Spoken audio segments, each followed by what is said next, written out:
कल्याणपुर नाम के गांव में सूरज अपनी पत्नी के साथ रहता था।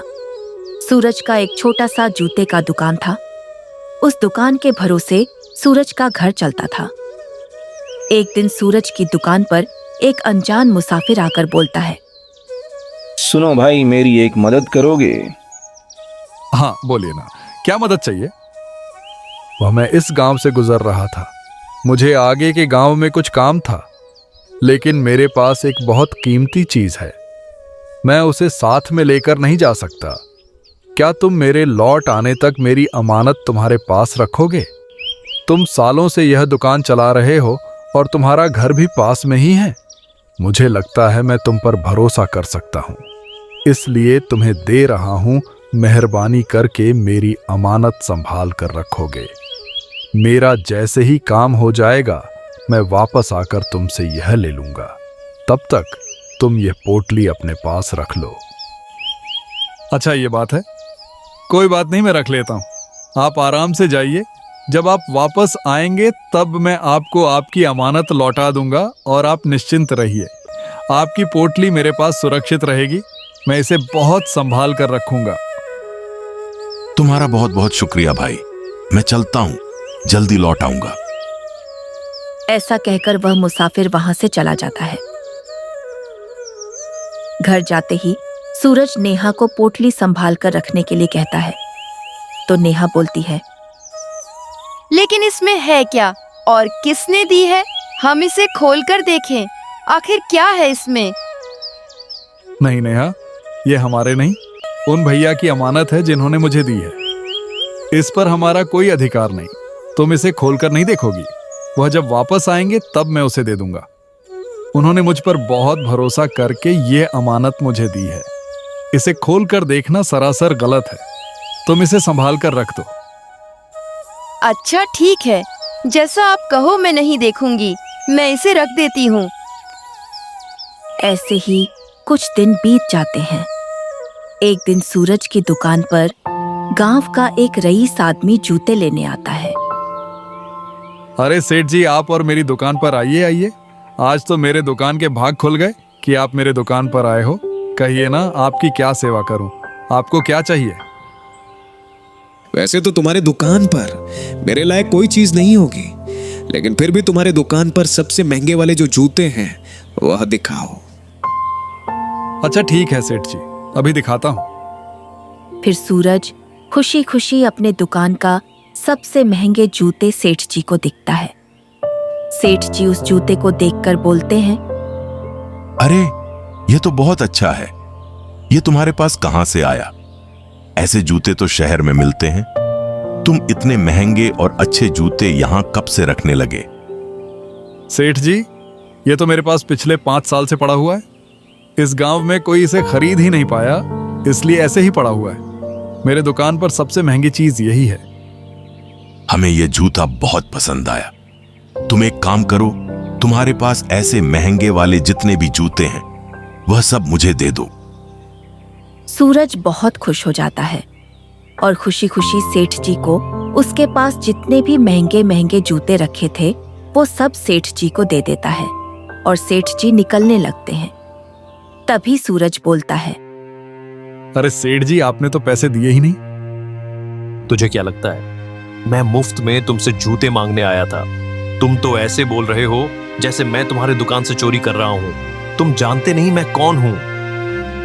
सेठ जी, आपको कौन नहीं जानता? आप तो गांव के सबसे रईस आदमी हैं। लेकिन आप ऐसे ही जा रहे थे तो मुझे लगा आपको याद ही नहीं रहा होगा। अब भूल गए होंगे, इसलिए मैंने कहा। अच्छा ठीक है, मेरे पास अभी पैसे नहीं है। वह तो मैं थोड़ा पर निकला था तो तुम्हारी दुकान रास्ते में दिख गई। मुझे लगा अगर तुम्हारे पास कोई अच्छी सी चीज हो तो लेता चलूं, क्योंकि मुझे महंगे महंगे जूते पहनने का और खरीदने का बहुत शौक है। पैसों की चिंता मत करो, कल हमारी हवेली पर आकर पैसे लेकर जाना। मैं आज घर पर नहीं हूं, मुझे फिलहाल कहीं बाहर जाना है, तो तुम कल सवेरे आकर ले जाना। ऐसा कहकर वह सेठ वहां से चला जाता है। सूरज घर जाकर अपनी पत्नी को सारी बातें बताता है। उसकी पत्नी भी बहुत खुश हो जाती है और सूरज से कहती है, ये तो बहुत अच्छी बात है जी। वैसे भी वह जूते कितने महंगे थे ना, हमने 5 साल पहले खरीदे थे। हमें तो लगा था इतने महंगे जूते खरीदकर हमारा नुकसान ही हो गया, क्योंकि गांव में किसी की इतनी औकात ही नहीं है कि वह इतने महंगे जूते खरीद सके। तब हमारे पास पैसे थे और कम पैसों में अच्छे खासे जूते मिल जाते थे। लेकिन अब महंगाई कितनी बढ़ गई है ना। लेकिन अच्छा हो गया, सेठ जी ने वह जूते खरीद लिए। वैसे कल उसके पैसे तो मिल जाएंगे ना। हाँ नेहा, बिल्कुल मिल जाएंगे। तुम सेठ जी को जानती नहीं क्या? हमारे पूरे गांव में और उनके जितना रईस कोई नहीं है। वो हमारे पैसे क्यों रखेंगे? इतना बड़ा आदमी हमारी छोटी सी दुकान पर आया था, यही हमारे लिए बहुत बड़ी बात है। और वह पैसे क्यों नहीं लौटाएंगे? जरूर लौटाएंगे। मैं कल सवेरे जाकर उनसे पैसे लेकर आता हूं। फिर दूसरे दिन सूरज हवेली पर जाता है। बाहर ही उसे एक आदमी रोक लेता है तो सूरज उससे कहता है, अरे भाई, मुझे अंदर जाने दो, मुझे सेठ जी ने ही बुलाया है। सेठ जी घर पर नहीं है, कल आना, जाओ यहाँ से। लेकिन वह तो कल बाहर गए थे। उन्होंने मुझे कहा था कि आज सवेरे वह आ जाएंगे। उन्होंने ही मुझे आज बुलाया था। अरे तुम्हें एक बार में समझ नहीं आता क्या? मैंने कहा ना, सेठ जी घर पर नहीं है, कल आना। चलो निकलो अब यहाँ से। अच्छा ठीक है, ठीक है, गुस्सा क्यों करते हो? कोई बात नहीं, मैं कल आ जाऊंगा। ऐसा कहकर सूरज वहां से लौट आता है और फिर दूसरे दिन फिर से वह हवेली पर जाता है तो बाहर खड़ा आदमी फिर से सूरज को रोकता है। अरे भाई, मुझे अंदर जाने दो, मुझे सेठ जी से मिलना है, मुझे उनसे पैसे लेने हैं। सेठ जी घर पर नहीं है, कल आना। अरे कल तुमने तो बोला था, इसीलिए मैं आज आया हूं। सेठ जी कहाँ गए? सच सच बताओ, कब तक लौटेंगे वो? वह मैं तुम्हें बताना जरूरी नहीं समझता। हमारे सेठ जी तुम्हें क्या हमें तक बताकर नहीं जाते? पता नहीं कहाँ गए हैं और कब तक लौटेंगे, यह हम भी नहीं जानते। जब लौट आए तब जाकर मिल लेना। अब निकलो यहाँ से। सूरज वहां से लौट जाता है। फिर दूसरे दिन फिर से सूरज जाता है तो दूसरे दिन भी वह आदमी सूरज को भगा देता है। ऐसा करते करते 2 हफ्ते गुजर जाते हैं।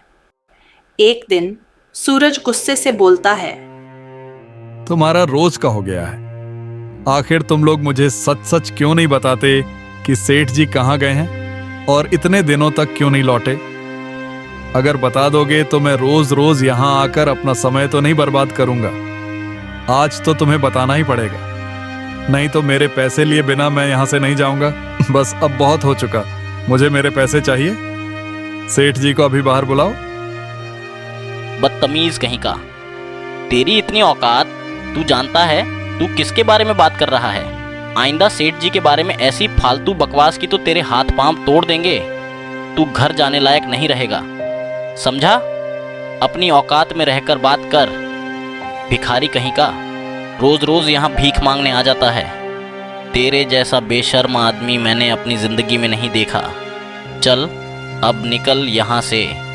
जब तक सेठ जी घर नहीं लौटते तब तक यहाँ देखना मत। सूरज निराश होकर वहां से लौट जाता है। घर जाकर नेहा बोलती है, क्या हुआ जी, आज भी पैसे नहीं मिले? हाँ नेहा, मैं 2 हफ्ते से लगातार वहां जा रहा हूं, लेकिन रोज वह लोग मुझे वापस भेज देते हैं। पता नहीं क्या चल रहा है। वह मेरे पैसे देना चाहते भी हैं या नहीं। ऐसे कैसे पैसे नहीं देंगे? वह जूते हमारी मेहनत की कमाई से लाए थे हमने, कोई मुफ्त में थोड़ी खरीदे थे जो हम उन्हें मुफ्त में दे दें। हाँ नेहा, तुम बिल्कुल सही कह रही हो। वह जूते हम मुफ्त में नहीं लिए थे, मेरी मेहनत के पैसों से लिए थे। मैं उसे मुफ्त में नहीं दूंगा, चाहे कुछ भी हो जाए। मैं उन जूतों की कीमत लेकर रहूंगा। मैं हमारी मेहनत की कमाई ऐसे लूटने नहीं दूंगा। मैं जूतों के पैसे लिए बिना उन्हें नहीं छोड़ूंगा। चाहे मुझे कितने भी दिन वहां क्यों ना जाना पड़े, मैं जाऊंगा। फिर दूसरे दिन सूरज फिर से सेठ जी के यहाँ जाता है और फिर वही होता है जो हमेशा होता है। सेठ जी का आदमी सूरज को डांट पकाकर वहां से भगा देता है। फिर एक उसी हवेली का एक नौकर सूरज को देखकर सूरज पास जाता है और उससे बोलता है, सुनो बेटा, मेरा नाम रामू है। मैं इसी हवेली पर काम करता हूँ। बहुत सालों से सेठ जी के यहाँ काम कर रहा हूँ। मैं सेठ जी को और उनके लोगों को अच्छी तरह से जानता हूँ। बेटा, मेरी एक बात मानो, तुम यहाँ मत आया करो, तुम्हें कुछ नहीं मिलेगा। मैं सेठ जी को अच्छी तरह से जानता हूँ। वह तुमसे झूठ बोल रहे हैं। सेठ जी घर पर ही रहते हैं। उन्होंने अपने आदमियों से कह रखा है कि तुम्हें देखते ही यहाँ से भगा दिया जाए। तुम्हें कुछ नहीं मिलने वाला। तुम्हारा वहां रोज रोज आने का कोई फायदा नहीं। तुम मत आया करो। अरे ऐसे कैसे? दुकान पर तो बहुत अकड़ से आए थे। मुझे बहुत अकड़ दिखा रहे थे और सबसे महंगी चीज लेने आए थे। और उन्होंने मेरे दुकान से जो जूते खरीदे थे वह मेरे दुकान के सबसे महंगे जूते थे। मैं बहुत मेहनत से वह दुकान चलाता हूँ। वह पैसे मेरी मेहनत के थे। मैं मेरी मेहनत की कमाई ऐसे छीनने नहीं दूंगा। चाहे कुछ भी हो जाए, मैं अपने पैसे लेकर रहूंगा। क्या फायदा इतने पैसे होने का जो एक गरीब की मेहनत की कमाई नहीं लौटा सकता। मैं उसे छोड़ूंगा नहीं। बेटा, मेरी बात मान लो। तुम्हारा गुस्सा करने से कुछ नहीं होने वाला। इन पैसों वाले लोगों के सामने हम जैसे लोग नहीं टिक पाते। तुम चाहे कुछ भी कर लो, मुझे नहीं लगता कि वह सेठ तुम्हें फूटी कौड़ी भी दे देगा। और तुम उन लोगों को नहीं जानते बेटा। अगर तुम ऐसे ही यहां आते रहे तो किसी दिन तुम्हारा ही नुकसान ना हो जाए। वह किसी भी हद तक जा सकते हैं। मैं तुम्हारे भले के लिए कहता हूं, चले जाओ यहां से और दोबारा यहां मत आना। उन आदमी के बहुत समझाने के बाद सूरज वहां से लौट आता है। दोनों पति पत्नी बहुत निराश होकर बैठे होते हैं। ऐसे ही कुछ दिन बीत जाते हैं। फिर एक दिन सूरज को वह सेठ रास्ते में दिखाई देते हैं। सूरज उन्हें देख और उनके पास दौड़ा चला जाता है और बोलता है, अरे सेठ जी, आप यहाँ? आपने पहचाना? मैं वह जूतों की दुकान चलाता हूँ। आप मुझसे जूते लेकर गए थे ना? कौन हो तुम? मैं तो तुम्हें पहली बार देख रहा हूं। अरे ऐसा मत कहिए सेठ जी। आपको याद नहीं? आप 2 महीने पहले मेरे दुकान पर आए थे। तब आपने मेरे दुकान से सबसे महंगे जूते खरीदे थे और आपने बोला था कि कल हवेली पर आकर पैसे लेकर जाना। सेठ जी, मैंने जाने कितने दिनों तक आपकी हवेली गया, लेकिन आप घर पर ही नहीं थे। आप इतने दिनों के बाद आज मुझसे मिले हो। सेठ जी, मैंने बहुत इंतजार कर लिया। अब मेरे पैसे लौटा दीजिए। सेठ जी, पैसे बहुत मेहनत के हैं। कृपया मेरे पैसे मुझे लौटा दीजिए। ऐ कौन है तू और क्या बकते जा रहा है? मैं तुझे नहीं पहचानता। कौन से पैसे? और मैं तुझ जैसे भिखारी के यहाँ जूते लेने आऊंगा? तेरी औकात देख और मेरी औकात देख। हम दोनों की औकात में धरती आसमान का फर्क है। तुझे लगता है मैं तेरी दुकान से जूते लेकर पहन लूंगा? बड़ा आदमी देखा नहीं, कुछ भी मन घड़ंत कहानी बनाकर पैसे मांगने के लिए आ रहा है। मैं तुझ जैसे लोगों को अच्छी तरह से जानता हूं। पैसे निकलवाने का अच्छा तरीका है, लेकिन मैं इन सब बातों में नहीं आने वाला। चल निकल यहां से, मेरा रास्ता छोड़। मैं अच्छी तरह से जानता हूं सेठ, और तुझे भी अच्छी तरह से पता है कि मैं किस जूते के बारे में बात कर रहा हूं। तू ये सब जानबूझकर कर रहा है ना? तुझे मेरे पैसे नहीं लौटाने, इसलिए तू ये सब नाटक कर रहा है।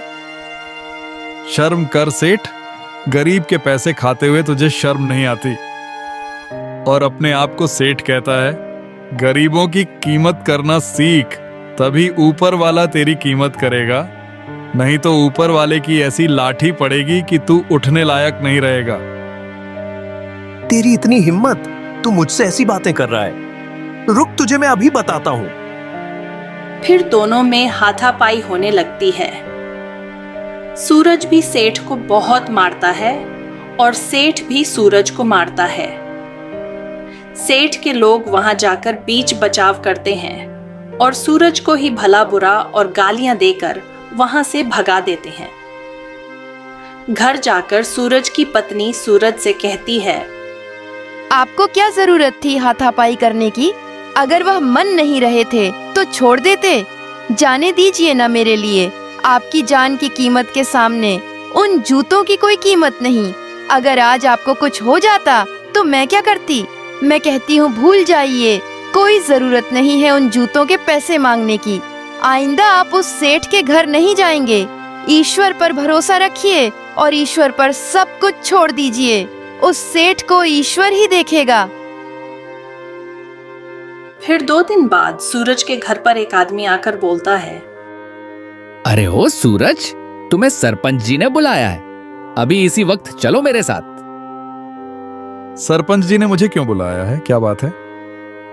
वो मुझे नहीं पता, लेकिन तुम्हें अभी बुलाया है और तुम्हें अभी चलना पड़ेगा। थोड़ी देर बाद सूरज जब सरपंच जी के पास पहुंचता है तो वह सेठ वहीं पर होता है। सरपंच जी सूरज से कहते हैं, यह मैं क्या सुन रहा हूं सूरज? तुमने सेठ जी से हाथापाई की, तुमने उन्हें मारा। तुम्हारी इतनी हिम्मत, तुमने यह सब क्यों किया?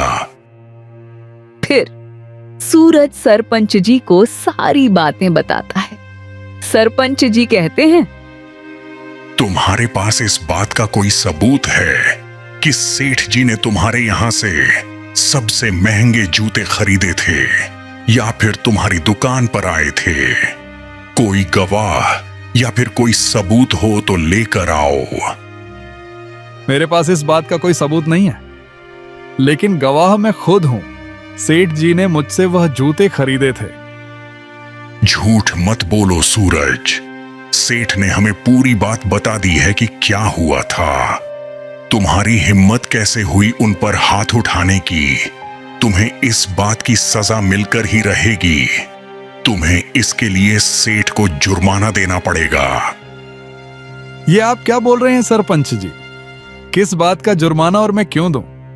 जबकि सेठ ने मेरे साथ बेईमानी की है और चालबाजी की है। मेरी क्या गलती है? सब गलती इस सेठ की है और आप ऊपर से मुझ पर ही इल्जाम लगा रहे हो। मैंने कहा ना, सेठ ने मुझे पूरी बात बता दी है। तुमने सेठ जी पर हाथ उठाकर बहुत गलत किया। तुम्हें ऐसा नहीं करना चाहिए था।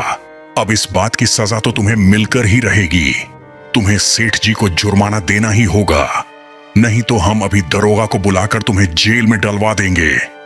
नहीं तो यह मामला यहीं पर निपटा दो, वरना जेल जाने के लिए तैयार हो जाओ। और तुम तो जानते हो हमसे भी ज्यादा सेठ जी की पहुंच है, और वह कहां तक है। शायद यह भी तुम जानते हो, तुम्हें ऐसी सजा मिलेगी कि तुम जिंदगी भर जेल से बाहर नहीं निकल पाओगे। अब सोच लो, तुम्हें जेल जाना पसंद है या सेठ जी को वह जुर्माना देना पसंद है? सूरज बहुत चिंता में पड़ जाता है। उसे बहुत गुस्सा आता है, लेकिन वह कुछ नहीं कर पाता। वह शांत खड़ा होता है।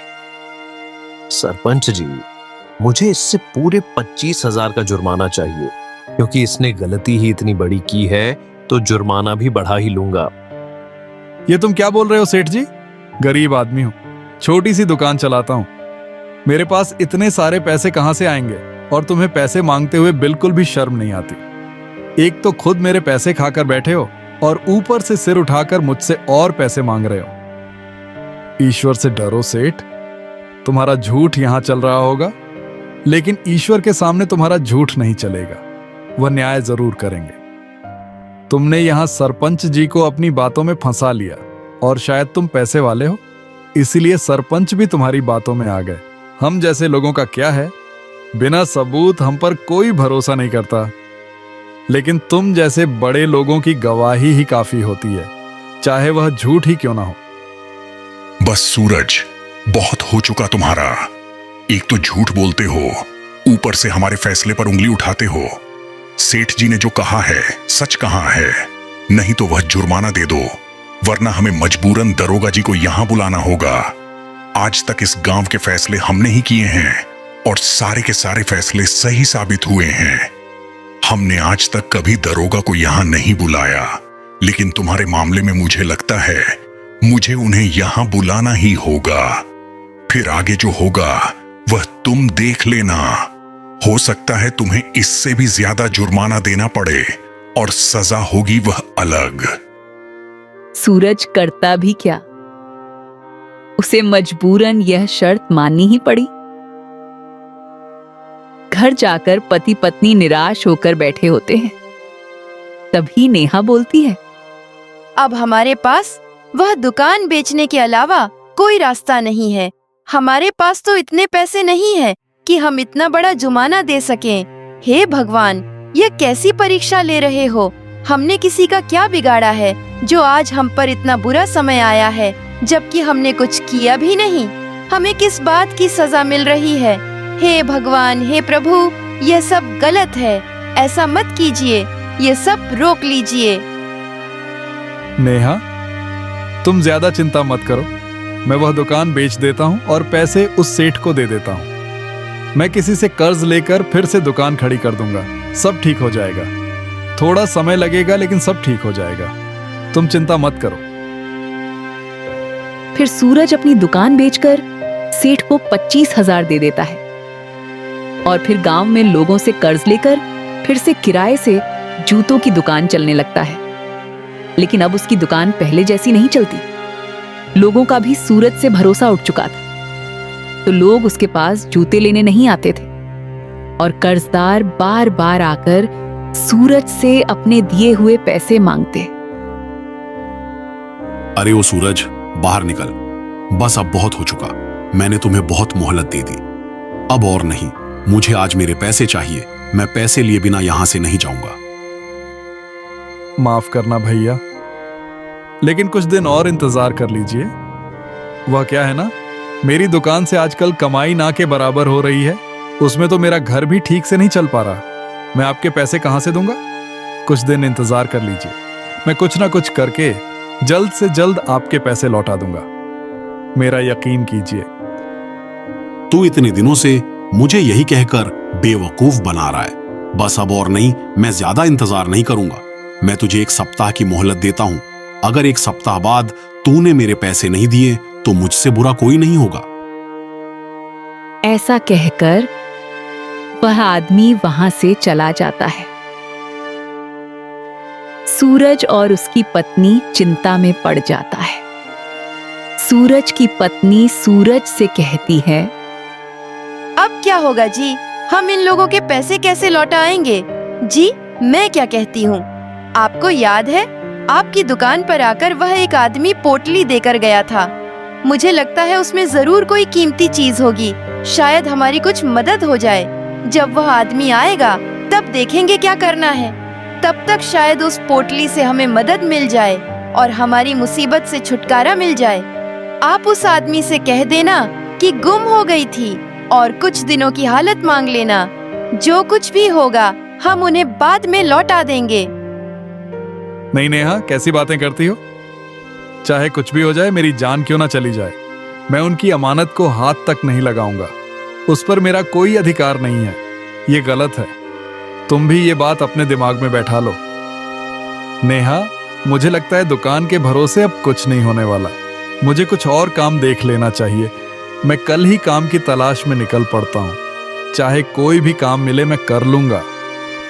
इस वक्त हमें पैसों की बहुत जरूरत है। हम ज्यादा दिन तक इन लोगों को रोक नहीं सकते। हमें इनके पैसे कुछ ना कुछ करके लौटाने ही होंगे। फिर दूसरे दिन सूरज काम की तलाश में निकल पड़ता है। एक सेठ के यहाँ उसे काम भी मिल जाता है और सूरज वहां काम करने लगता है। ऐसे ही कुछ दिन बीत जाते हैं। फिर एक दिन सूरज के पास एक आदमी आकर बोलता है, अच्छा, तो तुम यहाँ छुपे बैठे हो। मैं रोज तुम्हारी दुकान पर जाता हूं तो तुम्हारी दुकान बंद ही रहती है। तुम्हें क्या लगा तुम हमसे छुप कर भाग जाओगे? गलती हो गई जो तुझ जैसे आदमी को मैंने पैसे दे दिए। पैसे देते वक्त तो बहुत गिड़गिड़ा रहा था, बहुत ईमानदारी दिखा रहा था कि मेरे पैसे लौटा देगा, और चोर की तरह यहां आकर छुपा है। नहीं भैया, ऐसी कोई बात नहीं है, पर मेरी दुकान चल ही नहीं रही थी, इसलिए मैंने दुकान ही बंद कर दी और यहाँ आकर सेठ जी के पास काम कर रहा हूँ। जैसे ही सेठ जी मुझे पैसे देंगे, मैं आपको आपके पैसे लौटा दूंगा। ये सब मैं आपके लिए ही कर रहा हूँ, क्योंकि दुकान की भरोसे पर बैठा रहता तो आपके पैसे चुका नहीं पाता, इसीलिए मैंने दुकान बंद कर दी। मैं ये काम आपके लिए ही कर रहा हूँ, कुछ दिन रुक जाइए। जैसे ही मेरी तनख्वाह मिलती है, मुझे जितना होगा मैं आप सबके थोड़े थोड़े कर सारे पैसे लौटा दूंगा। मुझ पर भरोसा कीजिए। वह मैं कुछ नहीं जानता, तू एक नंबर का धोखेबाज है। अगर 2 दिन के अंदर तूने मेरे पैसे नहीं लौटाए तो हम सब मिलकर तुझे धक्के मारकर इस गांव से बाहर निकालेंगे, तेरे घर को जला देंगे। ऐसा कहकर गुस्से से वह आदमी वहां से चला जाता है। घर जाकर सूरज और उसकी पत्नी बहुत चिंता में होते हैं। फिर दूसरे दिन सूरज सोच ही रहा होता है, तभी उसके घर एक आदमी आकर बोलता है, सुनो भाई, क्या तुम्हारा नाम सूरज है? तुम्हारी जूतों की दुकान है क्या? मुझे माफ कर दो, मुझे थोड़ा सा और वक्त दे दो। मैं वादा करता हूं मैं तुम लोगों के सारे पैसे लौटा दूंगा। अरे कैसी बातें कर रहे हो? मैं तुमसे पैसे मांगने नहीं आया हूं। और तुम्हारा घर कौन जला रहा है? तुम्हें क्या हो गया है? मैं तो तुम्हें सिर्फ इतना बताने आया हूं कि तुम्हारे यहाँ हमारे सेठ जी आए थे, जो तुम्हारे पास एक पोटली रख कर गए थे। अरे हाँ, मुझे याद आया। आप रुकिए, मैं उनकी अमानत अब भी लेकर आता हूँ। अरे नहीं, रुको, मेरी बात सुनो। हमारे सेठ जी ने कहा है कि अब उस पोटली की उन्हें कोई जरूरत नहीं है, उसे तुम रख सकते हो। अगर तुम्हें उसकी जरूरत नहीं तो तुम उसे कहीं दान कर सकते हो। मैं बस यही बताने के लिए आया था।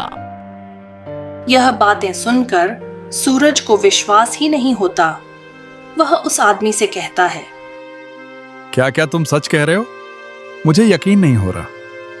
अरे हाँ, मैं सच कह रहा हूँ और उन्होंने ही मुझे यहाँ भेजा है। तुम उस पोटली को रख सकते हो, अगर तुम्हें ना रखना हो तो किसी को दे दो, लेकिन हमारे सेठ जी को पोटली नहीं चाहिए। मैं बस यही बताने के लिए आया था, क्योंकि हमारे सेठ जी सोच रहे थे कि तुम उनका इंतजार कर रहे होंगे, इसलिए उन्होंने मुझे भेजा। अब मैं चलता हूँ, मुझे और भी काम है। ऐसा कहकर वह आदमी वहां से चला जाता है। फिर दोनों पति पत्नी मिलकर उस पोटली को खोलकर देखते हैं तो उसमें बहुत सारे सोने के सिक्के होते हैं। यह देखकर दोनों की आंखें फटी की फटी रह जाती हैं। इतनी सारे सोने के सिक्के, मुझे लगा ही था इसमें कोई कीमती चीज होगी, लेकिन इतने सारे सोने के सिक्के होंगे यह नहीं पता था। आखिर ईश्वर ने हमारी सुन ली। ये हमारे लिए किसी चमत्कार से कम नहीं है। सुनिए जी, अब हम इस पोटली को रख सकते हैं ना? अब तो जिन्होंने दिया है उन्होंने ही हमें इसको रखने का अधिकार भी दे दिया है। हाँ नेहा, अब हम इसको रख सकते हैं, क्योंकि ये किसी साधारण आदमी ने नहीं, साक्षात ईश्वर ने दिया है। जो इंसान मेरी दुकान पर आया था वह कोई साधारण इंसान नहीं था, साक्षात ईश्वर थे। शायद उन्हें पता था कि मुझे इसकी जरूरत पड़ेगी, इसीलिए उन्होंने पहले से ही इसका इंतजाम कर रखा था, लेकिन मैं पहचान नहीं पाया। शायद वह मेरी परीक्षा भी लेने आए थे, इसलिए मुझे ये सब कुछ देखना पड़ा। आप बिल्कुल सच कह रहे हैं। ये हमारी परीक्षा है जिसमें हम पूर्ण रूप से सफल हुए हैं, इसलिए हमें आज यह इनाम दिया है। दोनों पति पत्नी बहुत खुश हो जाते हैं। सूरज के पास बहुत धन आ चुका है। उन सोने के सिक्कों के बदौलत अपने गांव का सबसे रईस आदमी बन जाता है।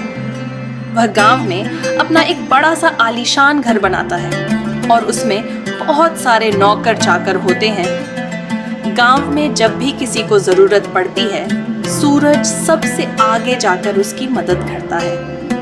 अब गांव के लोग सूरज के बहुत इज्जत करने लगते हैं।